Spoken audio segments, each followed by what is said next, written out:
And we are live. Welcome back, ladies and gentlemen. I am one of your hosts, Blake Ruffino. This is my co-host, Joe DeLeone. We got some breaking news, Joe, as we come on the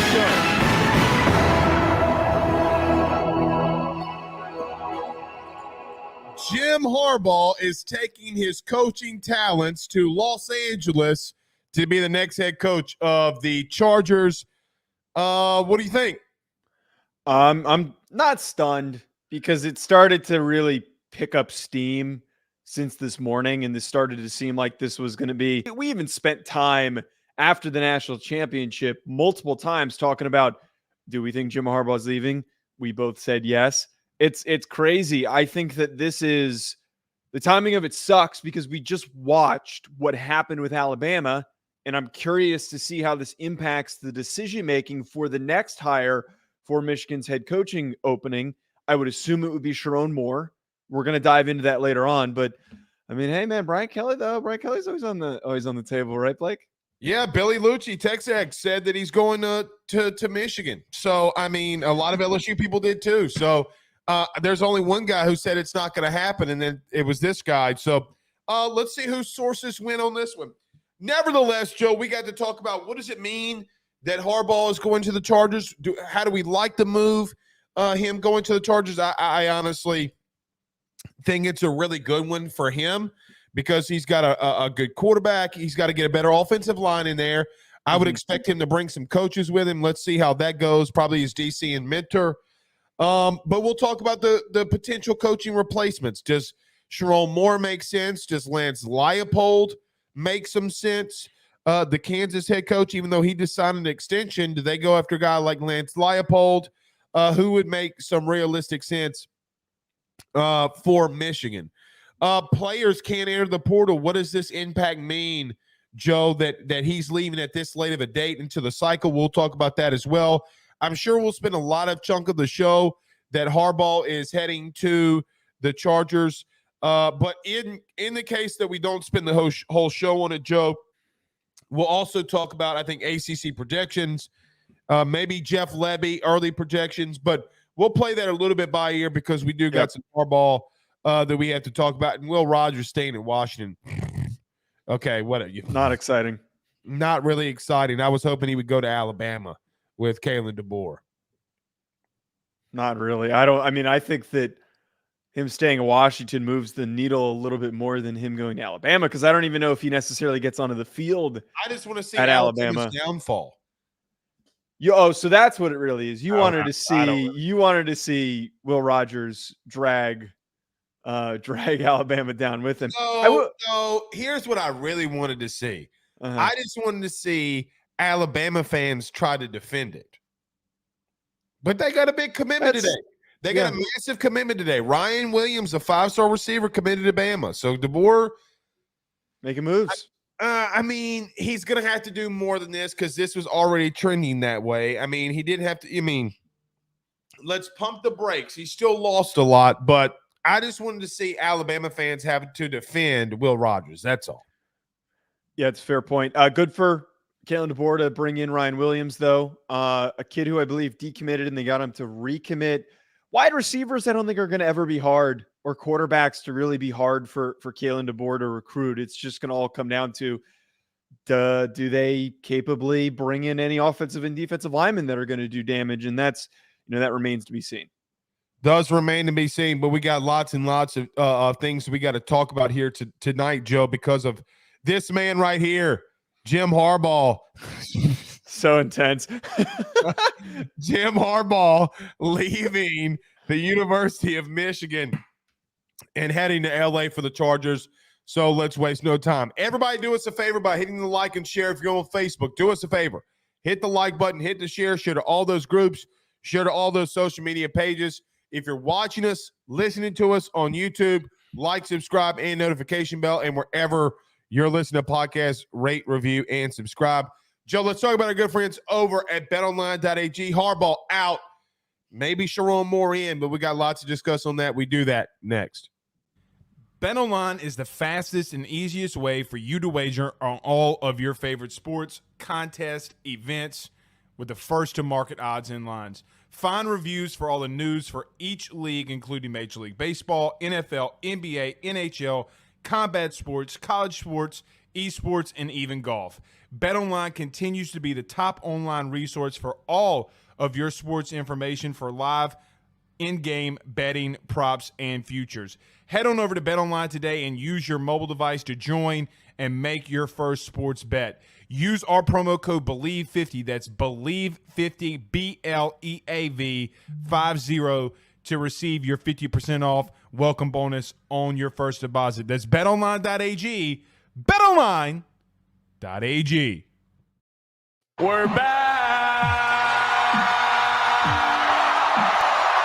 And just like that, Ohio State fans channeling their inner Texas and saying they're back, Joe, with Jim Harbaugh leaving. Yeah, I don't know if the Chargers have ever been anywhere, so I don't know if that really. Ohio State. Ohio State fans are cheering from the rafters. Well, is this all it took? Is that I will say, and I'm sorry to take this dig at Ohio State fans, who I was defending very aggressively the other day. Kind of lame that the only way for you to regain the top of the conference is with impending NCAA punishments and also a head coach leaving that was kicking your butt over the past couple of years. A little bit lame that now is when you're going to be reclaiming all that. Which to the counterpoint there, they recognize the opportunity. They know that they need to invest. It took Harbaugh the same thing for Urban to leave, for him to start taking the rivalry over. That's a good point. That's a great point. And now's the time for Ryan Day to seize this opportunity. He can't mess it up. God, if he loses to Michigan next year, they're going to fire him. I mean, if he actually, yeah, you're right. You're right. If that does happen, they absolutely will fire him. And they should fire him. They probably should. Let's get to it. Joe, it's breaking today. Ian Rappaport, Adam Schefter, both reporting that Jim Harbaugh is heading to L.A. for the Chargers, leaving Michigan after winning the national title this year. Very quickly, what do you think about the move with Harbaugh to the Chargers? Yeah, as I said in the open, not really surprised by this. We saw this starting to gain steam, and it makes a lot of sense why, with the timing of everything, why he would pursue the opportunity to leave the NCAA. We understand everything that could be coming down the pipeline in terms of punishment. There is an investigation going on with the sign stealing scandal. We don't know the severity of it. Is it a bowl ban? Is it vacated wins? We don't really know. But to show calls, right? Is it a full season long suspension? Right. It's in Harbaugh's best interest to move on to the NFL. And we knew that this is something that he had considered for multiple years over the past couple of seasons, especially most recently with the Minnesota Vikings. He was successful and got the San Francisco 49ers to the Super Bowl. We know that he was a good enough of a coach to win a national championship. And now here is an opportunity for him to pursue a Super Bowl, to get that final infinity stone in the gauntlet, if you will, that he's trying to go after. But yeah, I'm not surprised by this. He's on to the next thing. Let me just say this in reference to the Chargers. It's a great move for them because you have a really good and young quarterback that you drafted. You have a lot of good offensive pieces. Harbaugh is an offensive-minded guy. I think the biggest winner in all of this is Justin Herbert. Like, without question, it's Justin Herbert, because the offense that he's going to want to run, Joe, he hasn't changed anything. Harbaugh isn't really changed anything from the NFL to college. He's a tough nose, line it up, run the football, but they're going to be a little bit more open in the NFL with him. Okay, this also solidifies everybody talking about J.J. McCarthy going with Harbaugh in the draft. That is not going to happen because they're going to stay with Justin Herbert. But it's a big, big win, in my opinion, for the Chargers. Joe, coaches have it's specifically head coaches are different, man. Sometimes there are scratches that you just have to itch. We've seen Saban leave college. He went to Miami. He tried it out in the NFL. He obviously came back. But I think that Harbaugh, like, the one thing that he wants more than anything is a Super Bowl. And so, look, he's, regardless of what you think about him, regardless if you think, they cheated and he's a little bit of a slime ball, or people make fun of him, Joe, because he wears khakis and he wears cleats and he drinks, he brags about drinking large glasses of milk. Like in an interview, he's talking about the large glasses of milk that he drinks. Regardless of all the craziness of Harbaugh, this is a damn strong hire for the Chargers. Nobody should be more excited than Justin Herbert. But we are not an NFL show. We are a college football show. But just to talk about the move, Joey's a national title winning coach. And I know that the NFL and the NCAA is different, but we've seen the man get Colin Kaepernick at quarterback, the San Francisco's 49ers, to a Super Bowl, right? Like, this isn't like he can't get there. He wins everywhere he goes, literally wins everywhere he goes. So good for the Chargers and good on, I think it's the Spanos family for making the move. Yeah. So good on them. Well, and to just continue the thoughts here for the Chargers before we kind of bring it back to the college football angle, it's a very high floor hire.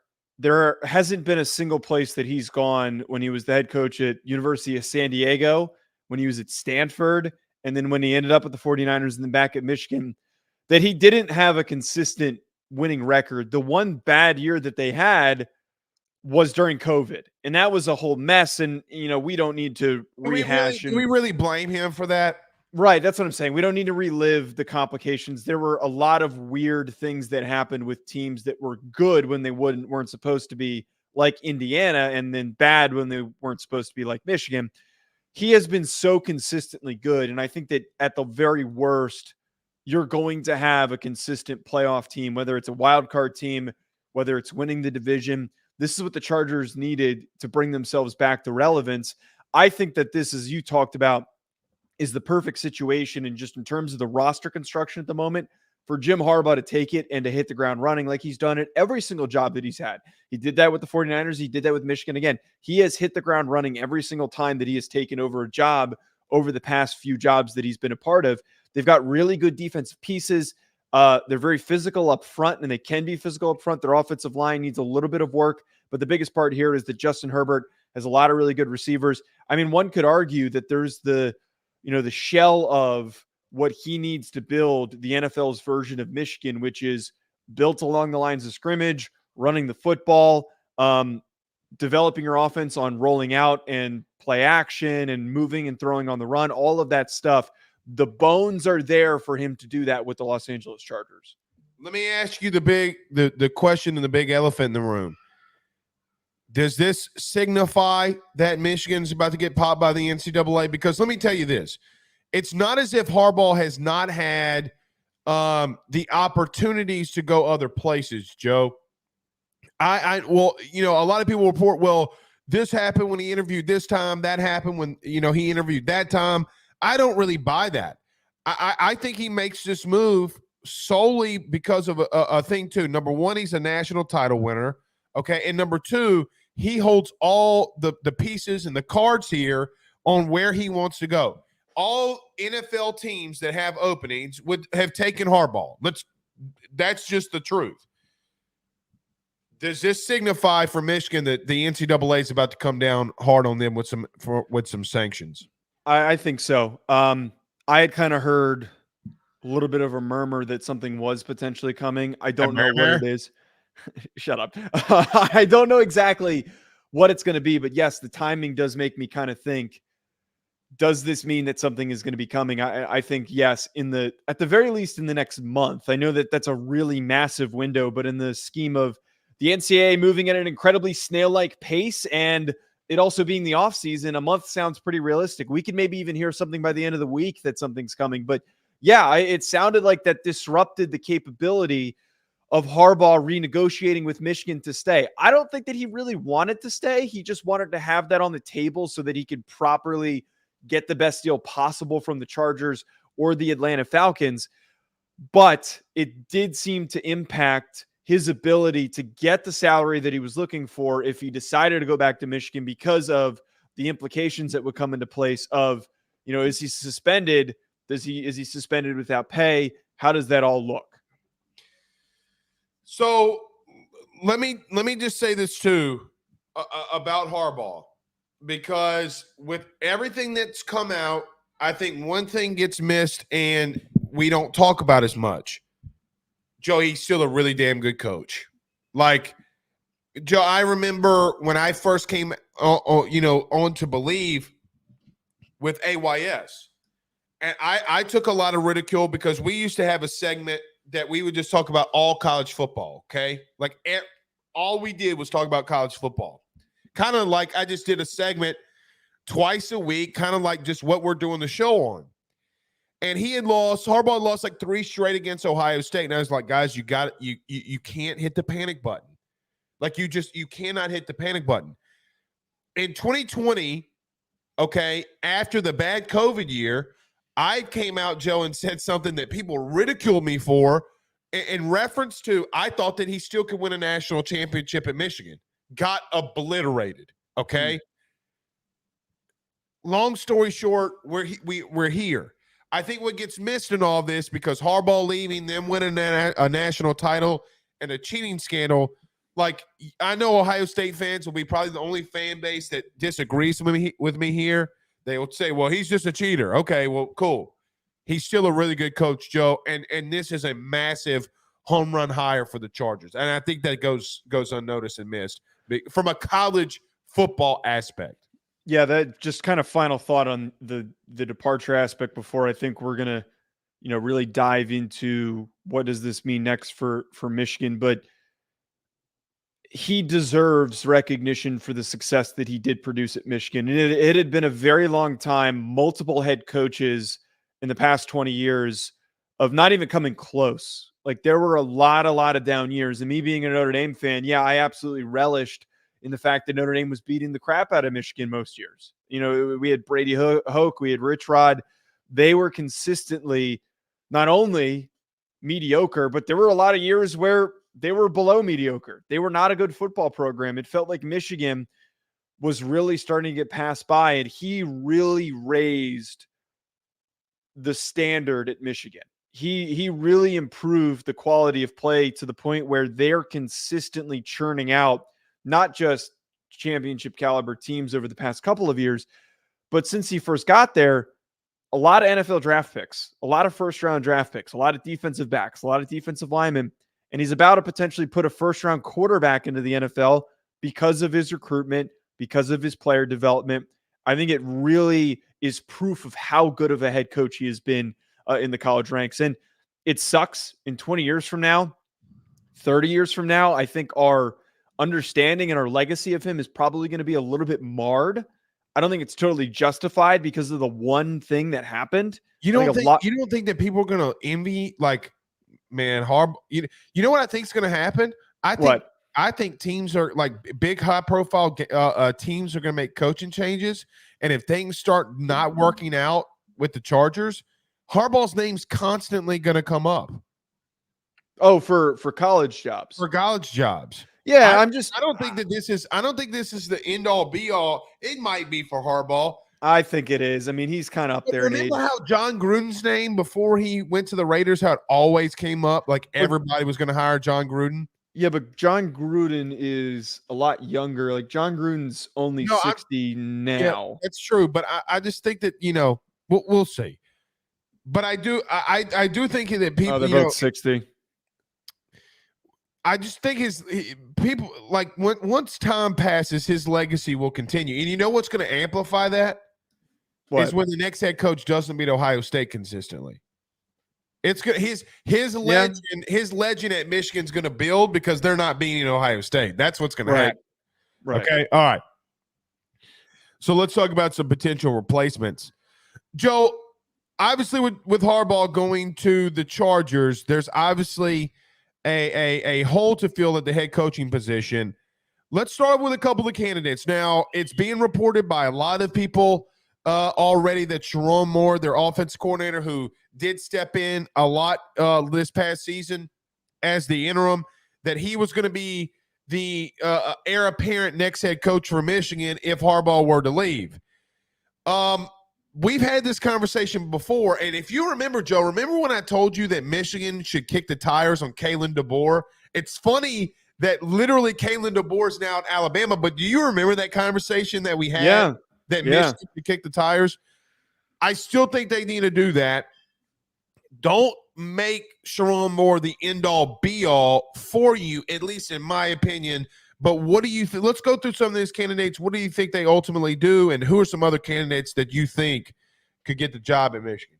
Yeah, so some of the other names that we've kind of seen thrown into the conversation: Lance Leipold from Kansas, Chris Kleiman from Kansas State, who I think that Lance Leipold justifiably belongs in the conversation, a Midwest guy, but I would argue I think Chris Kleiman might be a better candidate because he's got such a long history of being a successful head coach at the FCS level where he won multiple national championships. If you want to bring somebody in who's going to raise your program and continue that standard, I think Chris Kleiman's a really underrated name to consider. And then Dave Clawson from Wake Forest. But here's at the end of the day to bridge off of the point that you just made. If you're going to interview outside candidates, you sure as shit better move quick. You better move really freaking quick because we just saw an example of what happens if you don't with Alabama. Then Alabama's not hurting. They're hurting. They're not in like a complete doomsday messed up situation. They retained some of their talent, but they lost a lot of talented kids. They lost 2 of the top freshmen from this past year, and we spent 2 weeks talking about the severity of losing some of the guys that they did and what Kalen DeBoer needs to do and all that crap. They have a perfect example sitting in front of them. Luckily, signing day is far enough past that they need to know and make this decision quick without losing any guys. All right. So here we go. I'm going to say something that's unpopular, okay? And Alex, we'll get to your super chats right after this. I'm going to say something that's unpopular. I don't know if Sharon Moore should be the guy. Like, I understand what he did for you in the interim. Joe, you cannot be scared of players hitting the portal, though, okay? I get this whole narrative. Well, guys are hitting do you want guys hitting the portal? It's so late in the process. Joe, you got to make the right head coaching hire. Like, are we going to be here in 3 years saying, oh, well, Michigan needs to move on for Sharon Moore. He's learning on the job. He's making bad decisions on the job. It's different being in the interim, okay? And I know that he won a high-profile game this past year. But I don't know if Michigan is the place for your first head coaching job. Joe, as a Notre Dame fan, you're learning this right now. Like, you're literally learning this right now if you're Notre Dame. Ohio State fans, you've learned it with Ryan Day of guys learning on the job. I am not completely saying that Moore should not be the next head coach of Michigan. You better do your due diligence, though, and make sure he's your guy, because there are dudes out there like Chris Kleiman, a guy like Lance Leipold, who, by the way, John, I'm just going to tell you, the guy that they should go hire is Lance Leipold.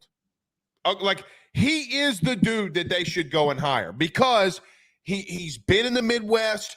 He's a tough-nosed dude. He's going to develop at an insane level.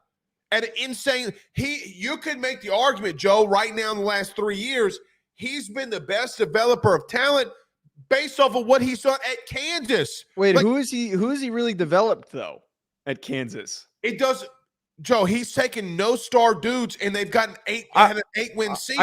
I think that's more less development, more taking advantage of knowing how to use his roster effectively.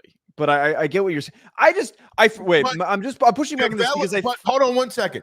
Development, though, is putting your players in the right position to let them make plays. Okay, but I push back on the Lance Leipold being such a greater option than Sharon Moore or some of these other guys. I like him as a coach, but what big games has Lance Leipold won as a Power 5 coach? We're kind of going off of this assumption that he has raised the floor. DeBoer, but your argument about Kalen DeBoer is Kalen DeBoer beat Oregon twice. Kalen DeBoer beat Oregon twice and won the Pac-12 championship. Twice. Good job. But Lance Leipold hasn't done any of that. And I know that it's hard to win at Kansas. What he has done is a very difficult thing, but is he more of a Kansas coach? Was ranked 2 years ago. That Texas team wasn't very good, though. They were shouldn't have been. That Texas team? Yes. That Texas team didn't fit. Well, Remember okay. the fullback that got the Chili's, or was it Applebee's NIL deal?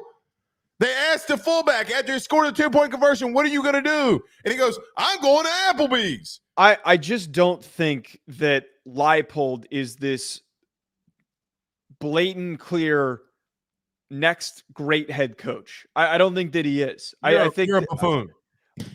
I at least have evidence of Sharon Moore winning important football games. He's done it with the Michigan roster, with the current Michigan roster, and all you hear about is how all the players love Sharon He Moore. won a big game. Beating Ohio State is the most important game of the season for them. Who put that roster together? Who put that coaching staff together? By the way, Mentor's probably going to leave, and he's got to hire a DC. Now, it's probably going to be their D-line coach. Who was y'all's D-line coach at Notre Dame? Mike Elston? Yeah, well, yeah, Elston's probably going to elevate Elston. But probably this isn't just on the field. Joe, you can take a game or a few games from somebody who built something, right? COOs do this for CEOs all the time. Hey, I'm going on vacation. Run the business. Make sure that you don't run it into the ground. I've already established all of this for you. Joe, we're not talking about a 1-year deal. We're talking 2, 3, 4, 5-year deals where coaches are going to leave. He's going to have to recruit. He's going to have to develop. This is not just a microwave McDonald's going through the drive-through scenario. This is at minimum a 3-year deal here.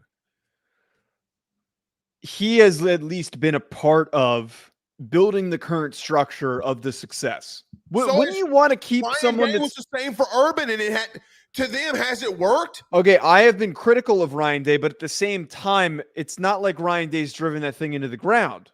Ryan Day has fallen short against Michigan, which has hindered their progress, but he's put together some damn good teams. I mean, he put CJ Stroud into the NFL, and I know that we had this whole debate about if they misused him or not. Is Michigan going to be able to recruit better than Ohio State?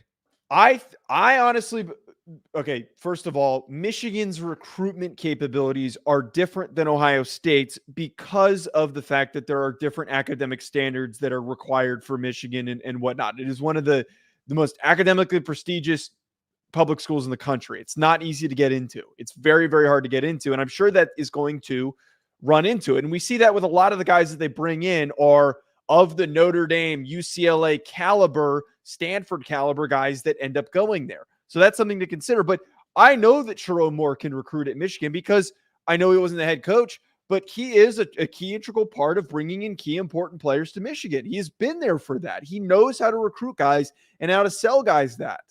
I don't know if Lance Leipold or Chris Kleiman can do that. One side of the football and one position group. You cannot, Joe, you can. Now, look, it's going to come off for the way that I am saying this, that I don't like Sharon Moore or that I don't think that he would have success in Michigan. That's not what I'm saying. Let me reemphasize what I'm trying to say here, okay? He cannot be your only option. I don't disagree with that. I think you need to pick up the phone, talk to all these people, and move quickly. I got to be honest. I don't think he can be your number one option. I don't agree with that.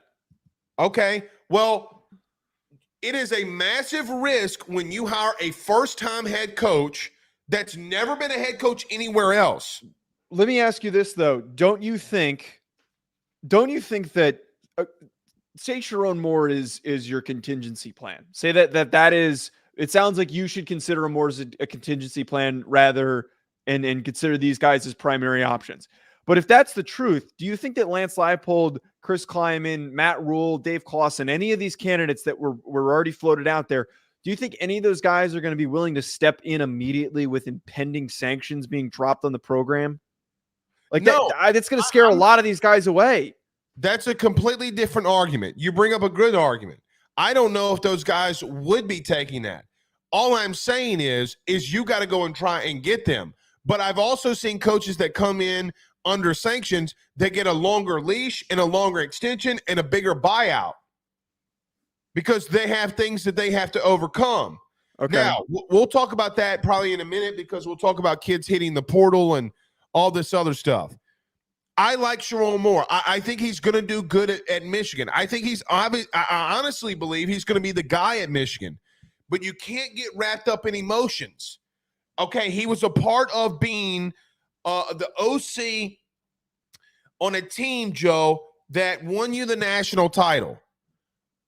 I also remember us coming here in the postgame show when they played Washington and saying they had some, like him going against the run. Like them starting to throw the ball in the second half when Donovan Edwards was out there running dudes over, right? Like they got away from their game plan and made it a closer game. I just don't know if Michigan or some of these blue blood, and I use that word because fans like that word. I don't know if being a first-time head coach at a prestigious program like Michigan is the way to always go. It has worked out for some places, but some of these coaches that I'm going to mention have had head coaching experience elsewhere. I think the Ed Orgeron 2019 national champion thing is so overblown. But, Joe, let me ask you this question. If Harbaugh wouldn't have been suspended and he would have left, let's say he would have left last year, who would have been your top choice?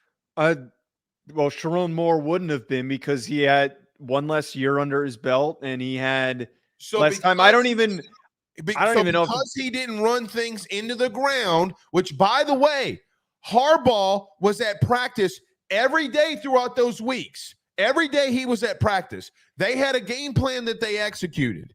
All I'm saying is you cannot be scared to go and get somebody else because, oh, well, Sharon Moore was in the interim. You don't have to. Can I be real with you? When people do that, it sometimes feels a little bit lazy to me. I don't think it's lazy. I would agree it's lazy that if you had an assistant who had less glowing review. This is such a unique circumstance, I honestly personally think. Like, I think that Sharon Moore is even more of a slam dunk of a decision and more of a go-to decision than the Ryan Day decision for Ohio State. Like, Ryan Day made sense, but I don't think a lot of people are like, oh my God, like you have to hire Ryan Day. You have to hire Ryan Day. It was, a little bit less excitable. I think that with Sharon Moore here, so many people have given him glowing reviews over the past year and a half. So many people have said that Sharon Moore is eventually going to be a great head coach somewhere. And you might miss out on that opportunity to promote him and have him be that next great head coach now. It sounds extremely hypocritical for me to say that because I've been frustrated by Marcus Freeman. But the reality of it is if Marcus Freeman does become the capable head coach that he is able to be, I would feel pretty shitty if they moved on from him and then he goes and ends up being a hell of a coach somewhere else. I think the other part of this, though, Blake, and I said this earlier, and it doesn't sound like you agree with me, but I think you should be fearful of guys leaving in the transfer portal. I think if you promote Sharon Moore, none of these guys are going to willingly leave because they have already been through battles with this guy and they're willing to be a part of what the vision he's trying to build going forward. The best way to hit the ground running into next year is by retaining your roster and it not leaving. And if you have Sharon Moore compared to other guys that weren't recruited by Lance Leipold, Chris Kleiman, whoever it might be, those guys staying is only going to help this team continue to have momentum. And if you want it to have momentum, you hire Sharon Moore. If not, you want to start from scratch, go with another one of these guys. For the immediate future, I think you're right. But some of those guys, Joe, in the next 2 years, 67% of them will not be there. So in less than 2 years, 60% of that roster is going to be brand new dudes that Moore brings in there anyway. I get what you're saying. I don't disagree with what you're saying, but we're living in the drive-through microwave society. Joe, not this year, but next year, 60% of that roster is going to be brand new dudes that were never under a Harbaugh because they got so many guys leaving. The incoming freshman class, they've never been coached by Harbaugh. None of them. This is Sharon Moore's class now. Regardless if you want to believe it or not, but it is. None of them have been under Harbaugh. And we'll, like you said, we'll talk about the guys hitting the portal in just a minute. I just don't think you can be scared to not want to hire a guy that doesn't have any head coaching experience. Maybe I'm wrong. Maybe Maybe, Joe, I'm wrong. Now, before I know I can feel Michigan fans in the comments already, okay, coming after me and saying some crazy things. Well, let me say this, and there is one coach that I do think that I would always call just no matter what. Joe, I think he's going to be good there. I think the culture is established there through Harbaugh. I don't think this would be a bad hire, right? Like I think it's a good, solid hire. I just don't know if he can get you over the hump where you've been and where you consistently want to be. That's the only thing that I'm saying, because I think it's going to be so tough for a new head coach to do that. I've seen Ryan Day struggle as an example. It's just a very difficult task to overcome. And by the way, he's got to replace the biggest coach on his entire staff. Harbaugh's already taken a staff member with him. He's taken the strength coach with him. That is the biggest hire a coach can make in football, is a strength and conditioning coach. So already off the bat, Sharon Moore has to make the most significant hire. Joe, I play college football. You play college football. Yeah. You spend more time with your strength and conditioning coach more than anybody. Literally. Yeah, but I just don't know why you don't trust him to make that hire and make that decision. It's not that I don't trust him. Why is it only in college? Joe, it's like everywhere else in society, like if you go get a new job out of college, or if you try to apply to a position for another job and you have no experience, the likelihood is people aren't going to want to put you as their COO of their company when you have no experience. But he does. Is the only place where you could say, hey, this guy has no head coaching experience, so we can hire him because he's a good OC. I mean, that's like that in any sport, but also like I think with any job, there's two routes to go about it. Do you hire somebody that was is an established head coach at a smaller program?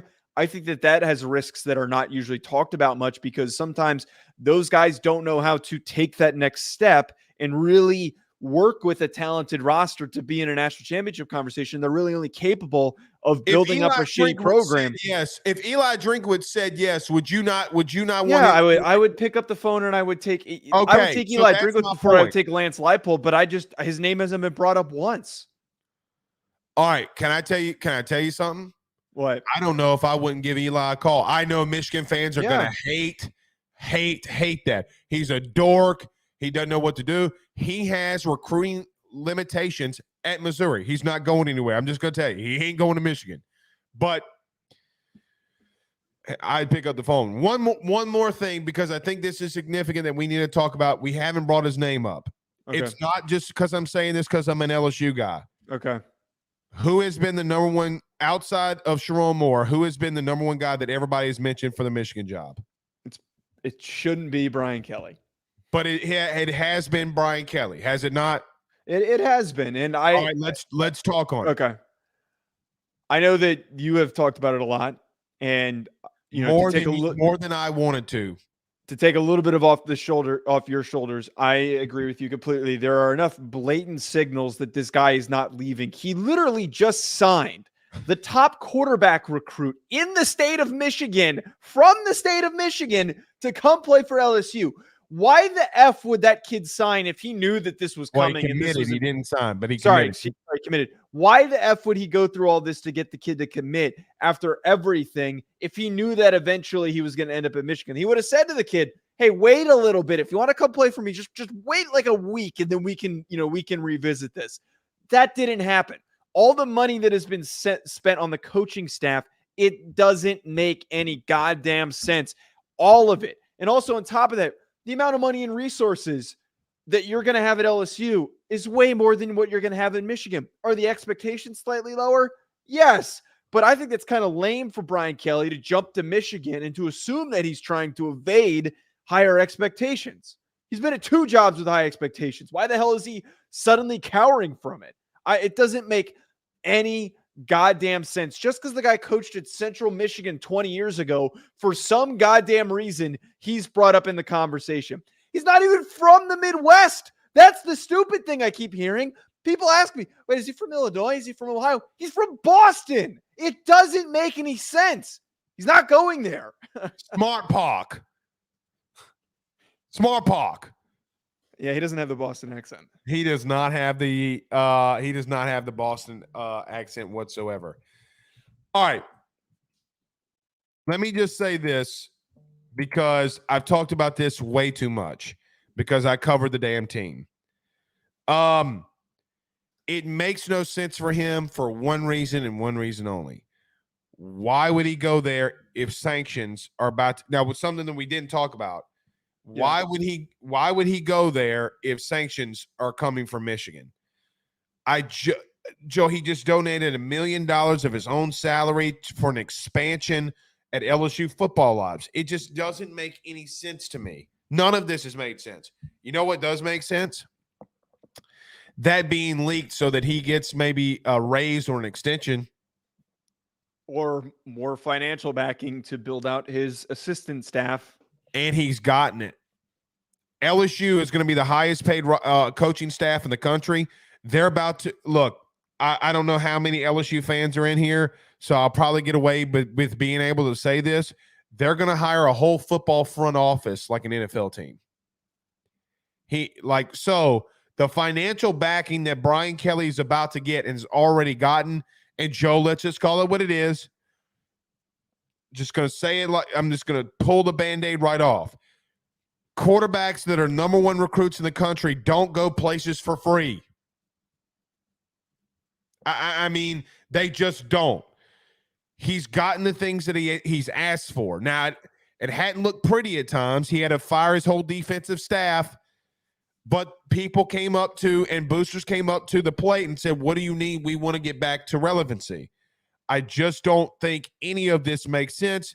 I think it was sourced by somebody who was constantly missed at LSU and religiously missed, even though that he's a high-profile guy. I will just leave it there. I don't think it makes any sense, but we'll see. You know, we'll see. I can't see it, and Michigan fans would hate it. Now, if there is a realistic chance, I'm going to tell Michigan fans this: you better hire him over Sharon Moore. If there's a realistic chance, you should hire him over Sharon Moore.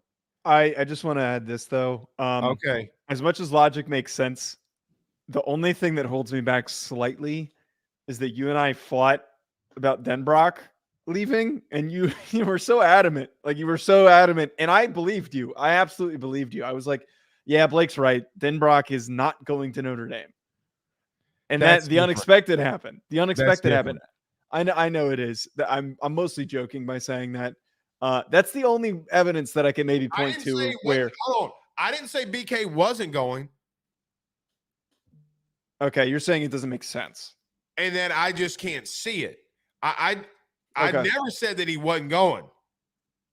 Regardless, I agree with you. I do not think with everything that this isn't a situation where, we're like Harbaugh was, even it being publicly covered, going to the Chargers, there was it was a lot of tea leaves, it was a lot of like, what's he going to do? Do we know what's going to happen? Brian Kelly he's been so blatantly in the open committed to LSU and building LSU and getting them ready for next year and for the future.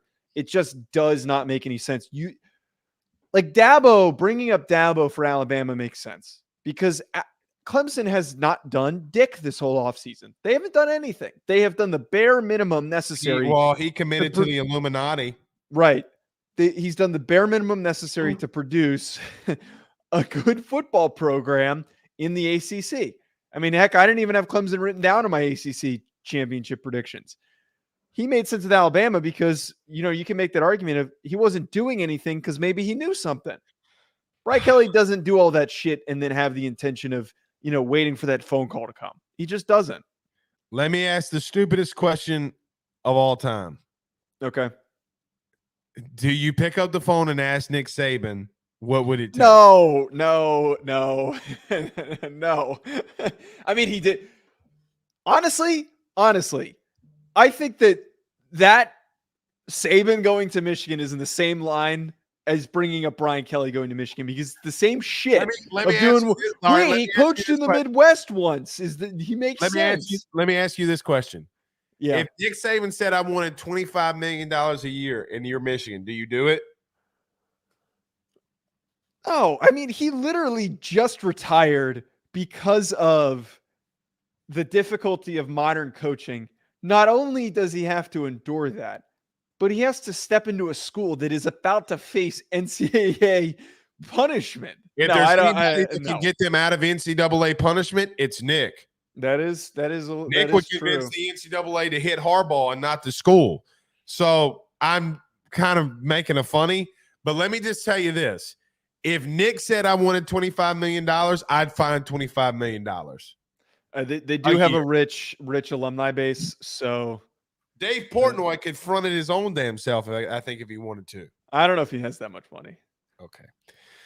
Alex with a $5 super chat says he hopes that Goodell and the NFL keep the same energy they had with Tressel and the players making them carry over the NCAA sanctions into the NFL.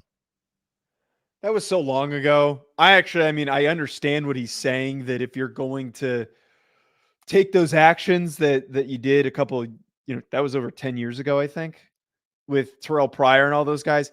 I think if you're going to do that, like, yes, you need to, if you set a precedent, you need to hold the precedent. But at the same time, it was so goddamn stupid that they did that because it's not in their jurisdiction. I would hope that he doesn't, because then they can kind of revert and, eliminate that from being in the NFL. Yeah, I don't think that they should do that. He sends us $2 super chat, says more getting hit with suspension and show cause. Or is that just an assumption? I think that might be an assumption. I mean, well, here's the question. Does Sharon Moore get popped in any of this investigation stuff? I have not seen his name brought up anywhere. No. Maize and Blue published an article. It says sources Sharon Moore expected to be named Michigan head coach. That was published 40 minutes ago, but it doesn't look like this is solidified information. Yeah. Yeah, I don't. I don't know. I think that the other part of this too is like why you could hire Sharon Moore is that it makes cooperation with the NCAA a little bit easier. Does that make sense? I really don't know. Maybe because you have someone to pop. You have somebody to say like, oh, he was part of this. Suspend him, and Sharon Moore can that'd play dumb. Yeah, that'd be really low down and shitty.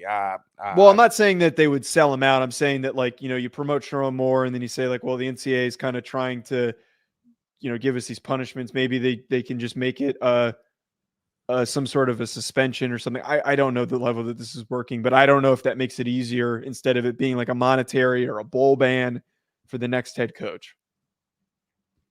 Jim Harbaugh is the first head coach since Tom Osborne to win a national championship and not return next season. How about that? Where did Tom Osborne go? Nebraska. Did he retire? No, he just retired. No. He went out walking. He said Stallions was talking into his ear during the games. I don't even know. Do we have evidence of that? I haven't read like the whole report, and I don't know how much everything has really been out there. But I don't think we're getting into any of our other topics, by the way. We're not. We're not. But we can hit on Will Rogers, and we can just do the. Okay, well, we need to hit the portal thing really quickly. Okay, Joe, worried about Michigan right now because players have 30 days to hit the portal. Would you be worried for Michigan? Yeah, there's one guy that really stands out, and then there's a couple others that I think are going to immediately be on the radar. Kalen DeBoer's smart enough, and somebody jokingly commented about Mike Norvell being advantageous with the portal moves. You have the opportunity. We've criticized him for not building up their offensive and defensive lines. You have the opportunity to go do that with some serious bread, tamper the hell out of them while whoever it ends up being. If it's not Sharon Moore, like we just saw, it's going to take about a week and a half, 2 weeks to get your feet down on the ground. And by the time that happens, I'm sure a bunch of teams are going to have contacted the top players. The two for me that are the most important are, one, Mason Graham, the defensive tackle, who would be plug and play, immediate national championship caliber player that would immediately massively boost the level of your defense. Future first-round pick, Colston Loveland, who's the highly impactful tight end in the right offense, and he would actually work well in Alabama's offense because he's a vertical guy. He's very athletic. And then, I mean, Alex Orji, Donovan Edwards, either of those guys I think would be in the mix. And they have that 5-star quarterback that they just pulled. Yeah. So look, I don't. I wouldn't be worried yet because if Sharon Moore is elevated, I don't think a lot of kids are leaving. I do think there will be teams tampering though. So you're going to have to make this decision very, very, very soon. And look, there are players on that team that I know that a lot of teams, especially along the defensive line, that people would want to poach and tamper with. So you need to move a little bit quickly there. Want to talk about Will Rogers staying at Washington? Okay. Yeah, let's do it. Joe, God bless it. Will Rogers, I almost forgot his name. Will Rogers staying at Washington, had gone in the portal from Mississippi State, goes to Washington, enters the portal after DeBoer leaves. A lot of people thought that he would go to Alabama in the beginning part of it. Never really makes a trip, doesn't really say much. You don't hear much, but Will Rogers, after Jed Fish is hired as the Washington head coach, is staying with the Huskies. Are you a little surprised there? No, and I was more surprised that he made the decision to decommit in a way or re-enter the portal, in the sense that if he goes to Alabama, he's not the clear-cut next guy to start, because we don't know how that's going to play out with Jalen Milroe, between him and then also like Ty Simpson. How does he factor in? He's still a young football player that's progressing. Obviously, Julian Sainz no longer there. I mean, Jed Fish has experience working with quarterbacks, helping them elevate their play. Is it the same level or type of offense that Kalen DeBoer had? No, it's a completely different type of offense. But Washington doesn't really have any quarterbacks that are ready to play right now. They lost. I'm blanking on the kid's name that was right underneath him. That was Austin Mack. No, well, not Austin Mack. There was another kid that was a highly recruited player that's transferring to JMU. They did end up losing some depth there. So Will Rogers is still going to come right in and play. And I think that this is good for their offense. You know, I think that Washington's expectation shouldn't be to win the Big Ten and go to a national championship in 2024. But for them to win 9 games, 10 games is plausible because Jed Fish is a really good coach and he boosts the quality of the offense. I agree. And look, anytime you can be a first-year head coach and have an experienced quarterback like a Will Rogers, I think it makes the transition a little bit easier. Obviously, his quarterback, Jed Fish's quarterback at Arizona, isn't going anywhere yet. So I think it's a big deal. I think it's a big win for Washington. And I know that you're not high on Will Rogers. I know we kind of had this discussion the other day. I'm old enough. I think that Will Rogers, the coaching staff around Will Rogers this past year really hurt him because, Joe, they're running plays from under center one week, going 12 personnel, wanting to be a run-heavy football team. And then the next week, they're trying to re-implement the air raid. So I think Will Rogers got a really bad rap because of how bad the Zach Arnett era was, that people forget how good he was under Mike Leach in that last year. God rest his soul, rest in peace, Mike Leach. That year that they won 9 games, and Joe, they won 9 games at Mississippi State. Okay? Like, with a very difficult schedule. It's not go ahead. No. Finish your point. What were you saying? It's just not like Will Rogers didn't face a lot of really good opponents. Like, I remember him facing, like, Joe, you can make the argument that Will Rogers' least toughest opponent the year that he had with Mike Leach was LSU. That had 9 dudes drafted because they went 6-6. So again, if LSU, because Oars run like big titty blonde women, okay, if that dysfunctional LSU team who had 9 players drafted was the least talented or least productive team that he faced, I just think Will Rogers is a good addition to Washington. Yeah, this is going to sound really weird, but I feel more comfortable with it under Jed Fish than I do Kalen DeBoer and him going to Alabama. And to explain that a little bit, him being the follow-up for Michael Penix and Kalen DeBoer's offense at Washington felt weird because they're really different players. Arm strength is different. All that stuff is different. And then him being in Alabama feels really weird because, like, I feel like they could do so much better at the position. Him being at Washington under Jed Fish, that feels like something that's going to work well. First-year coach, experienced player. He's not going to be one of the top 3 quarterbacks in the Big Ten this upcoming year, but I think that he helps them and elevates the team a little bit to be competitive early. We'll see. I think it's a. I mean, look, I just think it's a. I think it's a great way to start off your tenure if you're Jed Fish, and you're going into the Big Ten too. So you need a. You're going to need a guy that's had a lot of experience, and him having experience in the SEC, I think really helps you there. All right. Yep. Anything else that we need to wrap up on here? No, I wonder how quickly Michigan moves. I don't know. I legitimately don't know, but I'm not moving off my stance on that. I can't. I mean, think he'll be a good coach, but just I can't. I don't think. I don't know, Joe.